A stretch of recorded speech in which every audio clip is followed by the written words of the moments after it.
విఘ్నేశ్వరుణ్ణి పొద్దున్నే ఒక్కసారి చూసి నమస్కారం చేస్తే చాలు. అది లోకంలో ఎక్కడా లేని విశేషం.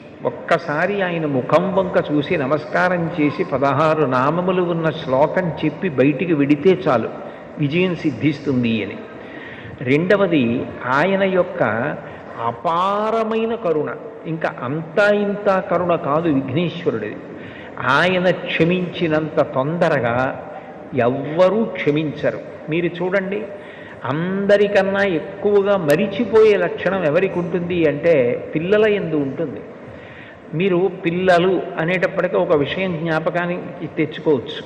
పెద్దవాళ్ళు ఏదైనా తింటున్నారనుకోండి, ఎవరో పెద్దలు వచ్చారు ఇంటికి, ఇంట్లో భోజనమో పలహారమో చేస్తున్న పెద్ద ఆయన ఆ పళ్ళెం పట్టుకునో లేకపోతే చేతిలో ఏ ఉండ్రాయో కుడుమో పట్టుకుని తింటూ వీధిలోకి వెళ్ళి స్వాగతం పలకడం, ఆ పళ్ళెం లోపల పెట్టి తాను పెడతాడు.